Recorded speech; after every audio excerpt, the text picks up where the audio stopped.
Asian carp, and we all start laughing because it works for Betty. We know exactly what Asian carp is.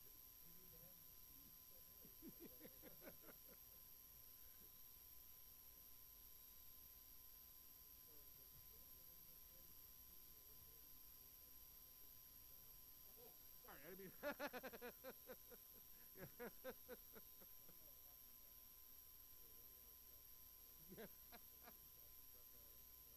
Yeah.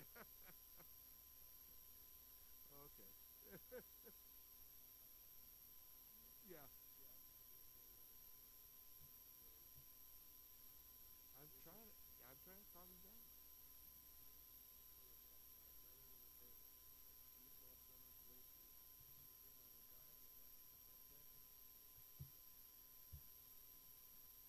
I can't eat because none of them taste good. Is there a reason these are all numbered?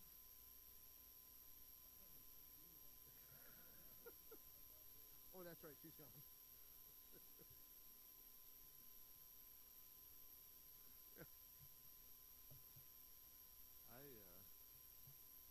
All these medications that got me on with my knee and a couple other things. There's something on my taste buds.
No, it's still out there rolling around.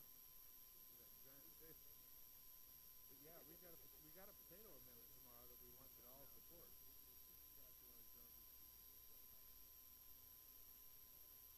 Tell you what, you can tell he's leaving, can't you?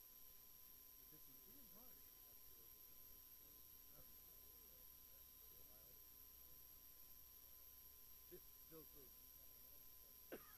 Well, to drain all the water out of them very legs and use them out in the west, then they'd have a lot of places.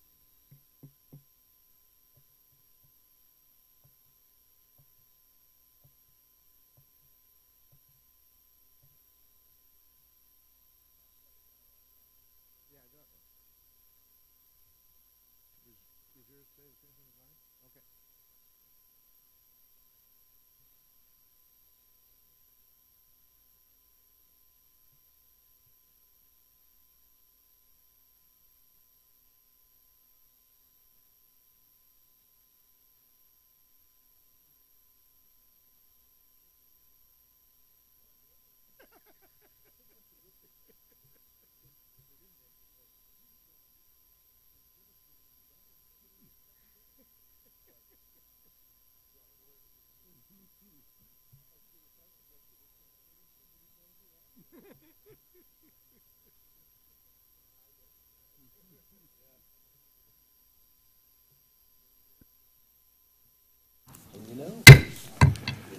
Committee will come to order. Good afternoon. Welcome to the Subcommittee Markup of Fiscal Year 2019 Interior Environment Related Agencies Bill. I want to thank our colleagues, especially Chairman Frelinghuysen and Ranking Member Lowy, for joining us today. She will be here shortly. Before we get into the details of the bill, I want to take a moment to thank my good friend and our Ranking Member, Ms. McCollum, for her partnership and work on this bill. I also want to thank each of our subcommittee members for their active participation in the hearing process this year. The fiscal year 2019 Interior Environment Bill is funded at $35.252 billion, which is equal to FY18 enacted level and $7 billion above the budget request. We've made a sincere effort to prioritize critical needs within our subcommittee allocation in reviewing over 5,200 member requests. The bill provides robust wildland fire funding totaling $3.9 billion. It fully funds the 10-year average for wildlife fire suppression costs, provides an additional $500 million in suppression funds for the Forest Service. Committee has also provided $30 million increase over fiscal year 2018 for hazardous fuel account. Bill also makes critical investment in Indian country, a top priority of this committee. Overall, funding for the Bureau of Indian Affairs and Education is $689 million above the budget request, while funding for the Indian Health Service is $484 million above the budget request. The bill fully funds contract support costs and tribal grant school support costs, provides funding to staff newly constructed health facilities, improves public safety, significantly increases economic development, invests an additional $16 million in fiscal year 2019 to address critical needs of schools throughout the BIE system, and invests an additional $82 million to correct funding disparities across the Indian health system. Bill provides $500 million in fiscal year 2019 for the payments in lieu of taxes. The PILT program, top priority for members on both sides of the aisle. Overall, funding for EPA was reduced by $100 million from fiscal year 2018, with reductions aimed at research and regulatory programs. Some of our members will be pleased to know that the Great Lakes Restoration Initiative is maintained at fiscal year 2018 enacted level of $300 million. The bill continues to invest in water infrastructure, cleaning up contaminated land. These programs help create jobs, spur economic development in communities across the nation. The bill provides funds to leverage over $10 billion worth of investment in water infrastructure through funding through WIFIA and the Clean Water and Drinking Water Revolving Loan Funds. The bill provides $3.2 billion to the National Park Service. It maintains and builds upon critical investments made in fiscal year 2018, the enacted bill to address long-standing park operations and deferred maintenance needs. We've also attempted to address a number of concerns within the Fish and Wildlife Service accounts. The bill restores popular grant programs fiscal year 2018 enacted levels, provides $2 million increase for wetlands conservation. It also restores funds to combat international wildlife trafficking, protects fish hatcheries from cuts and closures, continues funding to fight invasive mussels and Asian carp, and reduces the backload of species that are recovered but not yet delisted. We've also increased funds for the Recovery Challenge program, which we started in 2018 to challenge non-federal partners to take a more active role in recovering endangered species. The bill provides $360 million for land and water conservation funds that enjoy bipartisan support. In closing, I'd like to make one additional observation. As a result of the Bipartisan Budget Act of 2018, the committee has been able to make significant investments toward critical deferred maintenance, construction, and infrastructure needs within the Department of Interior, Forest Service, Indian Health Service, Smithsonian, as well as critical air water infrastructure within the EPA. Through the bill before us today and the recently enacted Consolidated Appropriations Act of 2018, the committee has invested nearly $3.8 billion over a two-year period addressing long-standing deferred maintenance and infrastructure needs, and that doesn't include the leverage that we get out of the WIFIA program. Finally, I want to thank the staff for all their hard work. As many of you know, we would not get this done without all their help. This markup is the beginning of a long process. I look forward to continuing to work with Ms. McCollum and the members of the subcommittee. Before yielding, I need to remind members that our committee requires that copies of the bill and the report remain in the room at the conclusion of today's markup. And with that, I'm happy to yield Ms. McCollum for any opening remarks she would like to make. Mr. Chairman, before turning to the bill before us, I would like to thank you. I'd like to thank your staff as well as the Democratic staff for all their hard work and collaboration on another successful omnibus bill, fiscal year 2018. It sent a clear message that Congress rejected President Trump's reckless budget requests, which would have exploited our natural resources, desecrated our environment, and jeopardized the health of millions of Americans. We were able to come together and pass a bipartisan appropriations bill that stripped out dozens of riders and provided vital funding for important agencies under this subcommittee's purview. The foundation for our success was laid in February when Congress passed the bipartisan budget agreement to increase non-defense discretionary spending for 2 years. I am disappointed, however, that today we don't have a top-line 302A spending level. It's been set into law, but the majority has once again been carrying out a piecemeal approach to the subcommittee's 320Bs. So we have the 302A number, but not the 302B allocations. For me, this lack of transparency places the entire committee at a disadvantage, and it undermines our work. Mr. Chair, as you pointed out, we do have this bill in front of us today, and it has been because of the hard work of the staffs. The Interior Environmental Subcommittee allocation is $35 billion, and it's equal to fiscal year 2019 enacted level. Well, I might have done some things differently, Mr. Chair. Your bill remains and maintains many of the investments that we made in fiscal year 2018 omnibus. I am pleased that funding for health care, education, criminal justice needs in Indian country continue to be a nonpartisan priority for this subcommittee. The bill also continues last year's efforts to address the backlog of deferred maintenance on federal lands and continues funding for important grant programs within the National Park Service Historic Preservation Fund. Unfortunately, however, once again, the majority proposes to slash the EPA. Even though the proposed reduction is far more restrained than in the past years, a $100 million cut is still untenable.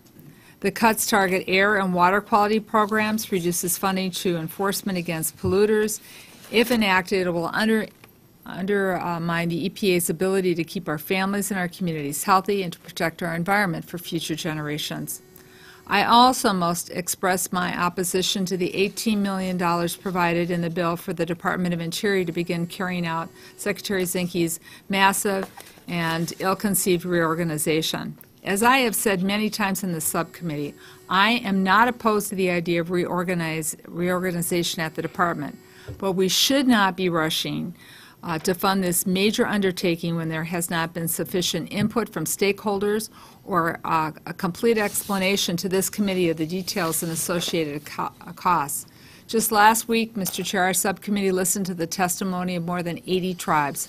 Not one tribe supported the reorganization.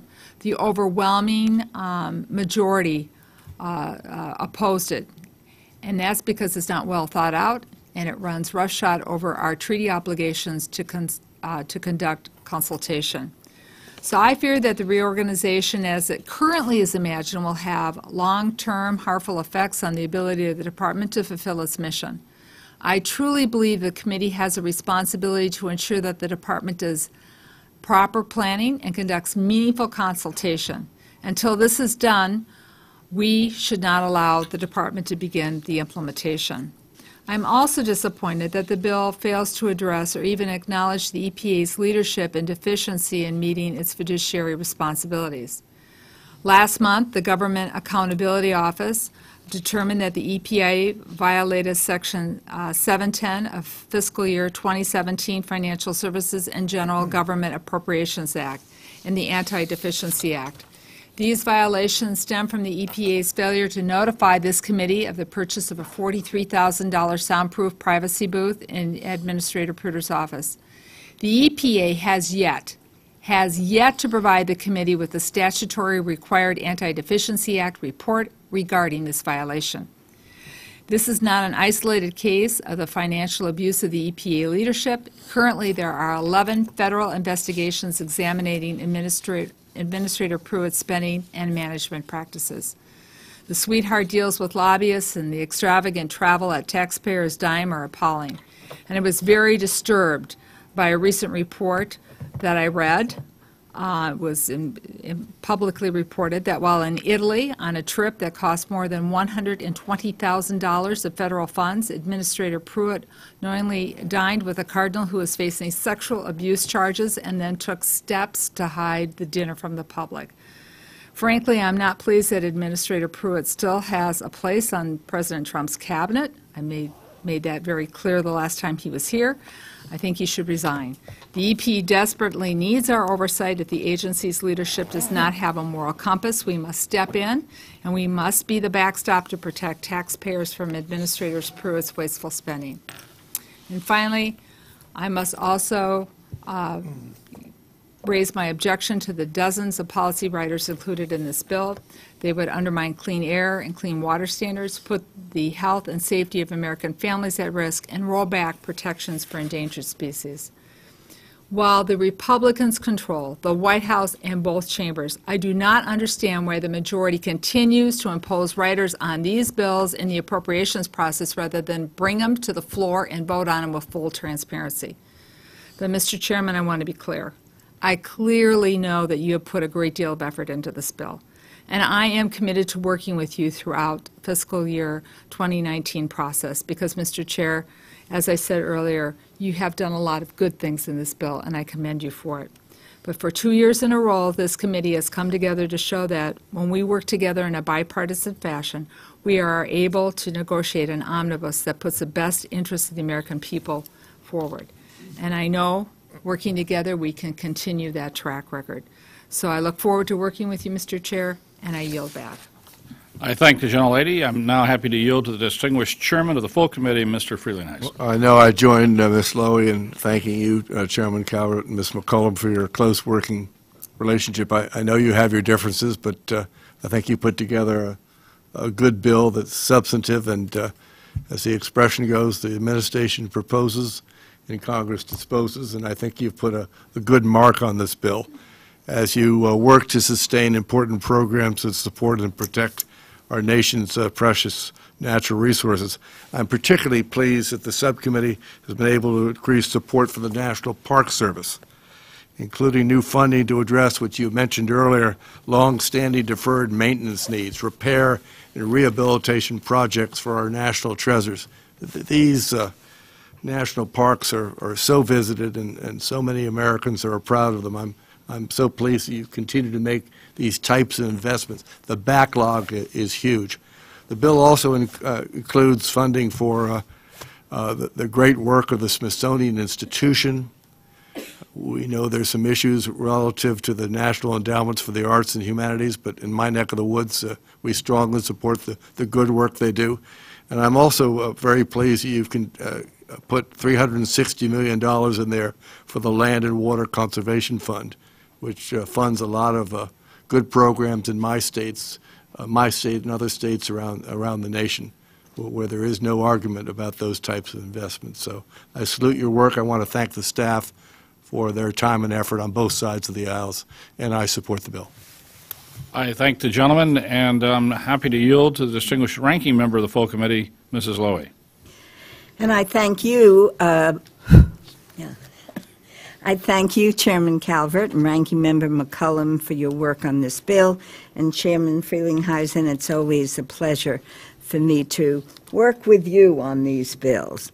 The bill before us today has an allocation equal to the fiscal year 2018 omnibus, but unfortunately does not reflect the same bipartisan agreement we achieved just a few months ago. There are some good things about this bill, and I want to thank the chairman for including $12 million for the Long Island Sound Geographic Program, which improves water quality and habitat restoration, preserving the environment and supporting the regional economy. The bill would also restore funding for the Endocrine Disruptor Program and National Heritage Area programs, which the administration proposed for elimination. Unfortunately, the list of positives is far outweighed by the negatives. Once again, the majority has included harmful policy riders aimed at gutting environmental and conservation efforts, including removing gray wolves from the endangered species list and withdrawing the Waters of the United States rule, knowing this is a non-starter for Democrats. The bill would also cut the EPA by $100 million, seeking to restrict the agency's ability to protect the air we breathe and water we drink. I'm also concerned about funding to reorganize the Department of Interior is based on a proposal that is poorly thought out, lacks analysis, and is widely opposed by the tribes. This is certainly not a bill the Democrats would write, and because of the policy riders and cuts that could jeopardize public health for future generations, we cannot support this bill. In addition, as with the other bills we have considered without the full slate of subcommittee allocations, it is impossible to accurately judge yet how well this bill fulfills priorities, such as creating jobs, growing the economy, strengthening our defense, without knowing how it fits into the larger picture. I do hope we can continue working together to improve this bill and have a successful conference to produce bills with true bipartisan support. Thank you, Mr. Chairman. I thank the gentlelady. Are there any members of the subcommittee who wish to be heard on the bill before us today? Are there any amendments to the bill? Seeing none or hearing no requests, I recognize Mr. Simpson of Idaho for a purpose of making a motion. Mr. Chairman, I move that the bill be favorably reported to the full committee. All those say aye, in favor say aye. Aye. Those opposed say no. The ayes have it. The motion is agreed to. I ask unanimous consent that staff be permitted to make technical and conforming changes to the measures just approved. Let me remind members to please leave their copies of the bill and report in the room. With that, thank you very much, and I move the subcommittee be adjourned.